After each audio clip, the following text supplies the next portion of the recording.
എല്ലാവർക്കും നമ്മുടെ പുതിയ വീഡിയോയിലോട്ട് സ്വാഗതം. അപ്പോൾ ഇന്നത്തെ നമ്മുടെ റെസിപ്പി നല്ലൊരു ഉഷാറ് ചായയാണ് കേട്ടോ. വളരെ സിമ്പിളായിട്ടുള്ള റെസിപ്പിയാണ്, എല്ലാവരും ഉണ്ടാക്കുന്നത് തന്നെയായിരിക്കും. എന്നാലും ഇതുവരെ ഇതുപോലെ ട്രൈ ചെയ്യാത്തവർ ഉറപ്പായിട്ടും ഒന്ന് ട്രൈ ചെയ്ത് നോക്കുക. നല്ലൊരു ഉന്മേഷം പകരുന്ന ചായ തന്നെയാണ്.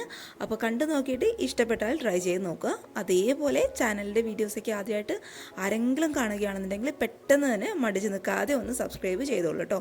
പിന്നെ ഈ ഒരു ചായയുടെ റെസിപ്പി ഇഷ്ടപ്പെട്ടാൽ വീഡിയോ ഇപ്പം തന്നെ താഴെ കാണുന്ന ലൈക്ക് ബട്ടണിൽ ഒന്ന് പ്രസ് ചെയ്യാൻ മറക്കരുത്. അപ്പോൾ നമുക്ക് പെട്ടെന്ന് തന്നെ ഈ ഉഷാറായിട്ടുള്ള ചായ എങ്ങനെ തയ്യാറാക്കുന്നത് നോക്കാം.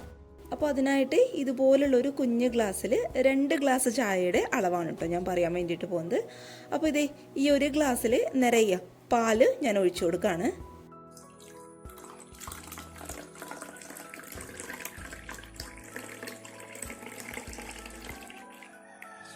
ഇനി ഇതേ സ്റ്റൗവിൽ ഞാനൊരു പാൻ വെച്ച് കൊടുത്തിട്ടുണ്ട്. അതിലോട്ട് നമ്മൾ പാൽ അളന്നെടുത്ത അതേ ഗ്ലാസ്സിൽ തന്നെ ഒരു 1.25 ഗ്ലാസ് സാധാരണ വെള്ളം നമുക്ക് മുഴുവനായിട്ട് അങ്ങ് ഒഴിച്ചു കൊടുക്കാം. നമ്മൾ ഒഴിച്ചു കൊടുത്ത വെള്ളം അത്യാവശ്യം നന്നായിട്ട് തിളയ്ക്കുന്ന സമയത്ത് ഒരു ചെറിയൊരു പീസ് ഇഞ്ചി നന്നായിട്ടൊന്ന് ചതച്ചിട്ട് നമുക്കിതിലോട്ട് അങ്ങോട്ട് ചേർത്ത് കൊടുക്കാം. പക്ഷേ ഇഞ്ചി ചേർക്കുമ്പോൾ ശ്രദ്ധിക്കുക, ഇതിൻ്റെ അളവ് എന്ന് പറയുന്നത് ഒരുപാട് അങ്ങ് കൂടിപ്പോകാൻ പാടില്ല കേട്ടോ. നമുക്ക് ജസ്റ്റ് ആ ഒരു ഇഞ്ചിയുടെ ഫ്ലേവർ ഒന്ന് ചായയിൽ വേണം. അപ്പോൾ ചെറിയൊരു പീസ് മാത്രമേ ഇട്ട് കൊടുത്താൽ മതി. ഇനി ഇതിലോട്ട് ഒരു ഏലക്കായയുടെ കുരു മാത്രം ഞാൻ ചേർത്ത് കൊടുക്കുന്നുണ്ട്. അപ്പോൾ ഏലക്കായ ചേർക്കുമ്പോൾ ശ്രദ്ധിക്കുക, കൂടി പോകണ്ട, ഈ ഒരു അളവിൽ മാത്രം ചേർത്ത് കൊടുത്താൽ മതി. ഇനി ഇതിൻ്റെ കൂടെ തന്നെ ഒരു ചെറിയൊരു പീസ് പട്ട, അതേപോലെ ഒരു ഗ്രാമ്പും കൂടി നമുക്കിതിലോട്ട് അങ്ങോട്ട് ചേർത്ത് കൊടുക്കാം. ഇനി ഇതിലോട്ട് നമുക്ക് ചായപ്പൊടി, അതായത് തേയിലപ്പൊടി ഇട്ട് കൊടുക്കാം. അത് ഓരോരുത്തർക്കും നിങ്ങൾക്ക് എത്രയാണോ സാധാരണ നിങ്ങളുടെ കടുപ്പത്തിനനുസരിച്ചിട്ട് ചേർത്ത് കൊടുക്കാം കേട്ടോ. ഞാൻ എന്തായാലും ഇപ്പോൾ ഇവിടെ ഒരു 1.25 ടീസ്പൂണോളം ചേർത്ത് കൊടുക്കുന്നുണ്ട്. ഇനി ഇതെല്ലാം കൂടി നന്നായിട്ടൊന്ന് തിളച്ച് വരട്ടെ. തിളയ്ക്കുന്ന സമയത്ത് നമ്മുടെ ആ ഒരു തേയിലപ്പൊടിയുടെയും കൂടാതെ നമ്മൾ ചേർത്ത് കൊടുത്ത ഏലക്കായ്, ഇഞ്ചി, ഗ്രാമ്പു, പട്ടയുടെ ഒക്കെ ആ ഒരു കറക്റ്റ് ഫ്ലേവർ നമ്മുടെ ചായയിലോട്ട് ഇറങ്ങി വരത്തുള്ളൂ. പിന്നെ നമ്മൾ ചായ എത്രത്തോളമാണോ വയ്ക്കുന്നത് അതിനനുസരിച്ച് നമ്മൾ ചേർത്ത് കൊടുത്ത ഇൻഗ്രീഡിയൻസിൻ്റെ അളവുകളൊക്കെ ഒന്ന് കൂട്ടി കൊടുക്കണം കേട്ടോ. ഞാനിപ്പോൾ 2 ഗ്ലാസ് ചായക്ക് വേണ്ടുന്ന സാധനങ്ങളുടെ അളവ് മാത്രമേ കാണിച്ചിട്ടുള്ളൂ. അപ്പോൾ നിങ്ങളുടെ കൂടുതൽ വെക്കുകയാണെന്നുണ്ടെങ്കിൽ അതിനനുസരിച്ച് സാധനങ്ങളുടെ അളവ് എന്ന് പറയുന്നത് കൂട്ടി കൊടുക്കാം. പിന്നെ പലരും ചെയ്യുന്നത് ഞാൻ കണ്ടിട്ടുള്ളതാണ്, പെട്ടെന്ന് ഹൈ ഫ്ലെയിമിലിട്ട് ചായയൊക്കെ തിളപ്പിച്ച് പെട്ടെന്ന് റെഡിയാക്കി എടുക്കും. അങ്ങനെ ഒരിക്കലും ചെയ്യാൻ പാടില്ല. നമ്മൾ ചായ വയ്ക്കുന്ന സമയത്ത് എപ്പോഴും ഒരു മീഡിയം ഫ്ലെയിമിലിട്ട് നമ്മൾ ഇട്ട് കൊടുത്ത ചായപ്പൊടിയൊക്കെ കറക്റ്റായിട്ട് ആ ഒരു വെള്ളത്തിൽ കിടന്ന് വെന്ത് വരണം. അപ്പോഴേ നമ്മുടെ ചായക്ക് നല്ലൊരു സ്വാദ് ഉണ്ടാവും കേട്ടോ. അപ്പോൾ അതൊന്ന് പ്രത്യേകം ഒന്ന് ശ്രദ്ധിച്ചേക്കുക. ഇനി ഇത് നമുക്ക് നന്നായിട്ടൊന്ന് തിളപ്പിച്ചെടുക്കാം.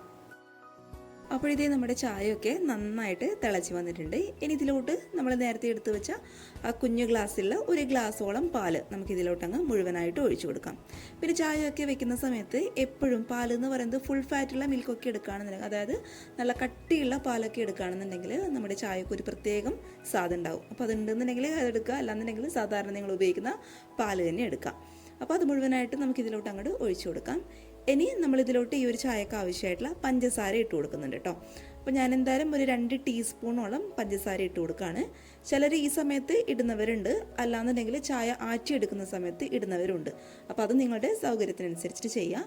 ഇനി ഇത് നമ്മൾ ഒഴിച്ചു കൊടുത്ത പാലൊക്കെ നന്നായിട്ടൊന്ന് തിളച്ച് വരുന്ന ആ ഒരു സമയമുണ്ടല്ലോ, അതുവരെ നമുക്ക് നന്നായിട്ടൊന്ന് ചൂടാക്കിയെടുക്കാം.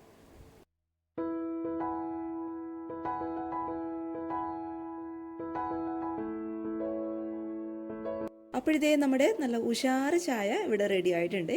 ഇനി ഇത് ഒരു കപ്പിൽ അരിപ്പ വെച്ചിട്ട് ഞാനൊന്ന് അരിച്ചെടുക്കുകയാണ് കേട്ടോ. ഈ ഒരു ചായ നമുക്കൊന്ന് ആറ്റിയെടുക്കാം. അപ്പോൾ 2 തവണയൊക്കെ ആറ്റിയെടുക്കുമ്പോഴാണ് കറക്റ്റ് നമ്മുടെ ആ ഒരു ചായയുടെ ടേസ്റ്റ് നമുക്ക് കിട്ടത്തുള്ളൂ. മുകളിലൊക്കെ പതപതയായിട്ട് വരണമെന്നുണ്ടെങ്കിൽ നമ്മൾ ചായ ഒന്ന് ആറ്റിയെടുക്കണം. അപ്പോൾ ആറ്റിയെടുത്തതിന് ശേഷം നമുക്കൊരു സെർവിങ് ഗ്ലാസ്സിലോട്ട് അങ്ങ് മാറ്റി കൊടുക്കാം.